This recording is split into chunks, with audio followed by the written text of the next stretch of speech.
नमस्कार शिक्षक मित्र हो. आज आपण UDAS प्लस पोर्टलवरती विद्यार्थ्यांचे प्रमोशन कसे करावे याबद्दल माहिती घेणार आहोत. तर आपण सध्या तर आता आपण Google Chrome वरती आलेलो आहोत आणि या ठिकाणी आपल्याला जी वेबसाईट आपली आहे UDAS प्लस ती या ठिकाणी सर्च करायची आहे. जर तुम्ही डायरेक्ट सुद्धा स्टुडंट मॉड्यूलला जाऊ शकता. जर ऑलरेडी पहिल्यांदा जर ब्राउझिंग केलं असेल आणि जर नव्याने करत असाल तरी पण आपण UDAS प्लस गुगल सर्च आहे त्याला क्लिक करायचं. मग पहिलीच वेबसाईट आपली येते. डायरेक्ट सुद्धा तुम्ही जाऊ शकता, पण जर समजा एखाद्याला नाही सापडले तर ह्या पद्धतीने आपण पोहोचू शकतो तिथपर्यंत. आता ही UDAS प्लसची वेबसाईट आहे आणि त्याचं होम पेज आहे. आणि UDAS प्लस मध्ये तुम्हाला माहिती आहे की वेगवेगळे लॉग इन आहे, जसे की टीचर डेटासाठी वेगळं आहे, विद्यार्थ्यांसाठी वेगळं आहे, स्कूल प्रोफाईलचं वेगळं आहे. तर या ठिकाणी जेवढे मॉड्यूल्स आहेत त्यासाठी log in for all modules असा ऑप्शन दिलेला आहे, त्याला आपण क्लिक करूया. आणि मग त्यानंतर इथे परत एकदा आपलं जे राज्य आहे ते राज्य सिलेक्ट करून या ठिकाणी गो म्हणायचं आहे. आणि आता आपल्याकडे या ठिकाणी एवढे सगळे लॉग इन दिसत आहेत. तर आपल्याला स्टुडंट मॉड्यूल वरती जायचं आहे आणि स्टुडंट मॉड्यूलला आल्यानंतर आपल्याला या ठिकाणी आपल्या शाळेचा जो UDAS प्लस साठीचा जो पासवर्ड असेल तो आपल्याला या ठिकाणी एंटर करायचा आहे. जर समजा तुम्ही आधीच सेव्ह करून ठेवला असेल गुगलला तर त्या ठिकाणी ऑटोमॅटिकली येईल, नसेल तर आपल्याला मॅन्युअली त्या ठिकाणी एंटर करावं लागणार आहे. तर लॉग इनला क्लिक करू.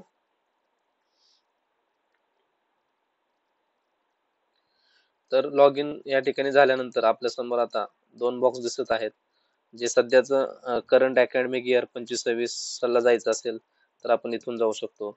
आणि 2024-25 ची माहिती पाहायची असेल स्नॅपशॉट असं म्हटलेलं आहे, तर इथून जाऊन आपण पाहू शकतो. तर सध्या आपल्याला 2025-26 करता प्रमोशनची प्रक्रिया पूर्ण करायची आहे. त्याला आपण क्लिक केलं आणि आता या ठिकाणी आल्यानंतर आपल्याला जे प्रोग्रेशन म्हणजे ह्याच्यामध्ये प्रमोशन साठी प्रोग्रेशन हा शब्द वापरलेला आहे. तर तो आपण या ठिकाणी जर बघितलं, स्टुडंट्स मुवमेंट अँड प्रोग्रेशन या टॅब मध्ये जो एरो आहे बघा, हा या ठिकाणी एक एरो दिसतोय, त्याला क्लिक केल्यानंतर खाली प्रोग्रेशन ऍक्टिव्हिटी नावाचा जो ऑप्शन दिसतोय त्याला आपण क्लिक करायचं. आणि मग इथे त्याची सगळी माहिती आहे. समजा तुम्हाला त्याचं मॅन्युअल पाहायचं असेल, मार्गदर्शिका, तर तुम्ही याला क्लिक केल्यानंतर एक PDF डाउनलोड होईल आणि इथे समरी पण पाहता येईल. समजा आपण व्ह्यू समरीला क्लिक केलं तर सध्या आपण बघितलं तर आपले सगळेच विद्यार्थी या ठिकाणी गुलाबी रंगामध्ये म्हणजेच पेंडिंग दिसत आहेत. तर आपल्याला दुसरं या ठिकाणी म्हणजे हे झालं की आपले विद्यार्थी अजून पेंडिंग आहेत. तर आपण काय करायचं आता, परत बॅक यायचं आहे आणि आता आपण प्रोग्रेशन मॉड्यूल आल्यानंतर विद्यार्थ्यांचं प्रमोशन करायचं आहे तर कुठे जायला लागेल, तर या ठिकाणी गो नावाचं जे बटन आहे त्याला आपण क्लिक करू. आणि त्यानंतर आपल्याला या ठिकाणी वर्ग निवडायचा आहे. आता समजा आपला पहिलीचा वर्ग अगोदर घेऊया आणि सेक्शन निवडायची तुकडी आणि गो म्हणायचं. आणि मग या ठिकाणी आपल्या समोर खाली पूर्ण लिस्ट येते आणि त्या लिस्ट मध्ये आता आपल्याला एकेका विद्यार्थ्याचं प्रमोशन करायचं आहे. म्हणजे आधी त्या वर्गातल्या सगळ्या विद्यार्थ्यांचं प्रमोशन करायचं. समजा पहिलीचा वर्ग आहे तर एक एक विद्यार्थ्याचं प्रमोशन करायचं, म्हणजे तो वर्ग फायनलाइज होईल. अशा प्रकारे सगळ्या इयत्ता झाल्यानंतर शेवटी शाळा सुद्धा फायनलाइज करायचे. तर ते सगळं आपण आता बघूया. आता आपण समजा इथे एक विद्यार्थिनी आहे अनन्या निलेश पाटील, तर आता आपण हिचं काय करूया, प्रोग्रेशन करूया, प्रमोशन करूया. तर या ठिकाणी प्रोग्रेशन स्टेटस मध्ये तो आपल्याला तीन ऑप्शन आहे. प्रमोटेड बाय एक्झामिनेशन म्हणजे परीक्षा घेतलेली आहे आणि तिला आपण प्रमोट केलंय, तर पहिला ऑप्शन. समजा रिपीटर नॉट प्रमोटेड असेल तर रिपीटर. दुसरा ऑप्शन प्रमोट केलंय पण ती परीक्षेला नसेल, विदाउट एक्झामिनेशन प्रमोट केलं असेल, आपण पहिली ते आठवी मध्ये विदाउट एक्झामिनेशन पण प्रमोट करतो. तर मग तसं जर झालं असेल तर तुम्ही इथे प्रमोटेड विदाउट एक्झामिनेशन असं सुद्धा ऑप्शन आपल्याला दिलेलं आहे. तर प्रमोटेड बाय, आता आपल्या विद्यार्थ्याच्या सिच्युएशन नुसार ऑप्शन निवडायचा आहे.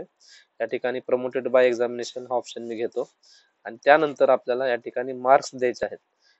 मार्क्स द्यायचे म्हणजे त्यांचा जो गेल्या वर्षीचा रिझल्ट आहे त्या रिझल्टचे पर्सेंटेज आपल्याला नोंदवायचे आहेत. तर आता पर्सेंटेज आपण नोंदवूया.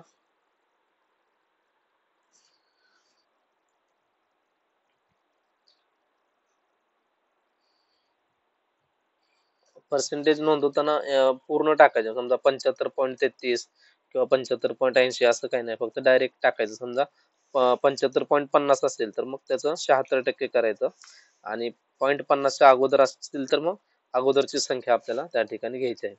त्यानंतर number of days school attended, म्हणजे हजर दिवस सुद्धा आपल्या रिझल्ट शीट मध्ये आपल्याला सापडतात, तर ते हजर दिवस सुद्धा आपल्याला या ठिकाणी नोंदवायचे आहेत. त्यानंतर स्कूलिंग स्टेटस आहे.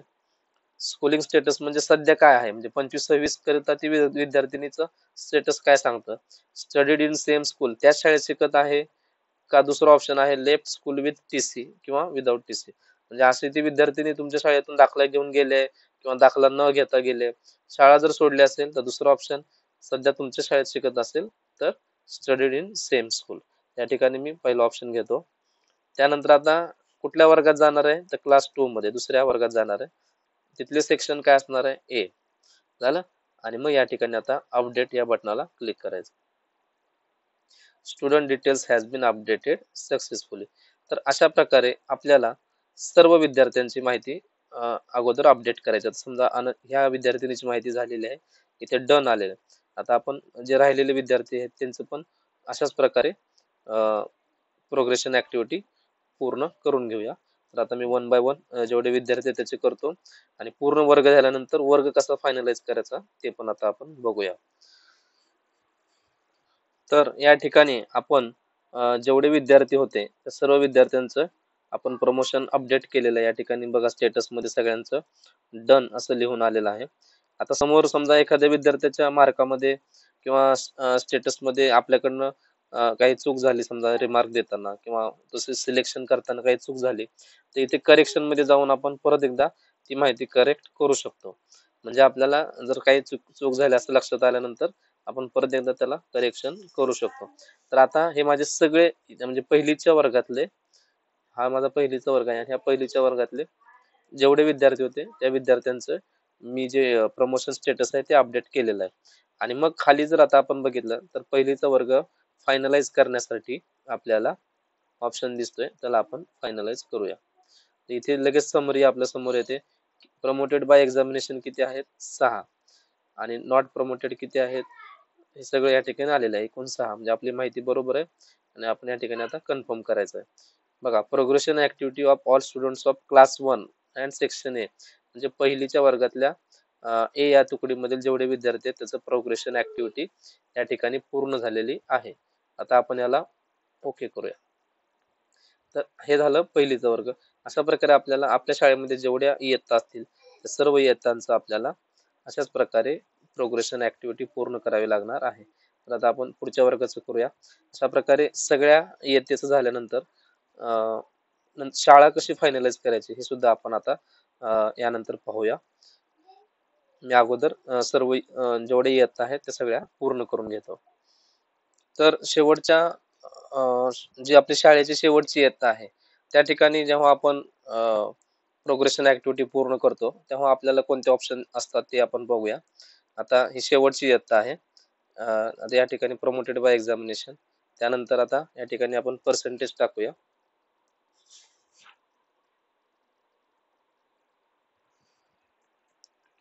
त्यानंतर हजर दिवस या ठिकाणी आपण टाकूया, आणि स्कूलिंग स्टेटस जे आहे तिथे बघा एकच ऑप्शन आहे, लेफ्ट स्कूल विथ टीसी. म्हणजे या ठिकाणी studied with same school option आपल्याला त्या ठिकाणी असणार नाही, त्यामुळे इथे लेफ्ट स्कूल विथ टीसी हा एकच ऑप्शन असतो, कारण याच्यानंतरची इयत्ता आपल्या शाळेमध्ये नाहीये. त्याच्यामुळे इथे काय येणार, लेफ्ट स्कूल विथ टीसी. म्हणजे आता हे जे विद्यार्थी आहेत ते त्या समोरच्या शाळेला इम्पोर्ट करून नंतर घेता येतील, म्हणून आपण त्यांना आता या ठिकाणी एकच ऑप्शन आहे तो सिलेक्ट करूया. त्यानंतर क्लास 5वी सेक्शन या ठिकाणी हाईड असते, म्हणजे हे आपल्या शाळेत नसल्यामुळे ते हाईडच राहणार आहे, कारण समोरच्या शाळेत जेव्हा जातील तेव्हा त्यांच्याकडे ते येऊन जाईल. सध्या या ठिकाणी क्लास 5वी आणि सेक्शन या ठिकाणी ब्लँक असतं, तिथे आपल्याला काही सिलेक्ट करायची गरज नाही, डायरेक्ट आपण या ठिकाणी जाऊन अपडेट करायचा आहे.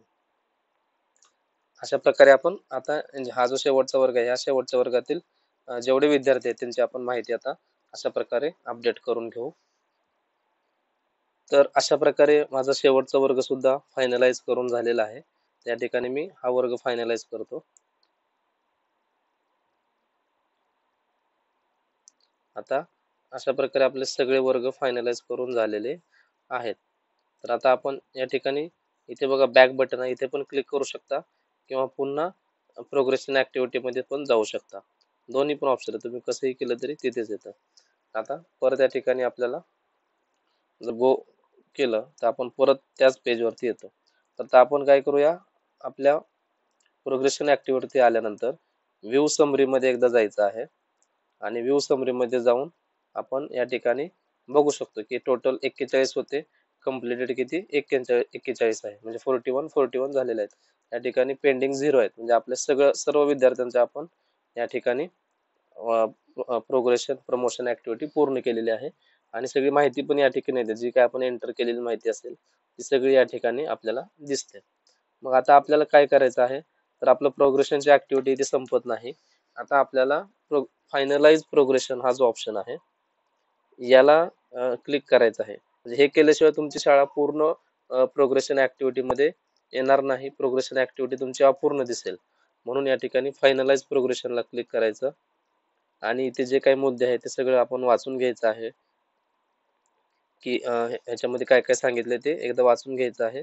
आता जर समजा आपण फायनलाइज केलं तर हे जे प्रमोशन मॉड्यूल आहे हे आपल्या शाळेसाठी डिॲक्टिव्हेट होईल, म्हणजे परत आपल्याला ह्याच्यामध्ये काही चेंजेस करता येणार नाही, म्हणजे प्रोग्रेशन ऍक्टिव्हिटी आपली संपेल या ठिकाणी. त्यानंतर ह्याच्यानंतर इम्पोर्ट मॉड्यूल आहे ते आपल्यासाठी चालू होईल. इम्पोर्ट मॉड्यूल कधी चालू होईल, जर आपण हे मॉड्यूल फायनलाइज केलं तर. असे हे जे काही मुद्दे आहेत ते तुम्ही सगळे या ठिकाणी वाचायचे आहे आणि इथे एक बॉक्स आहे, ह्या बॉक्सला आपल्याला क्लिक करायचं आहे आणि सबमिट करायचं आहे. आणि मग इथे मेसेज येतो की school progression finalized for the academic year 24-25. Okay. तर आणि इथे आपल्याला तो मेसेज सुद्धा आपल्याला या ठिकाणी दिसत आहे.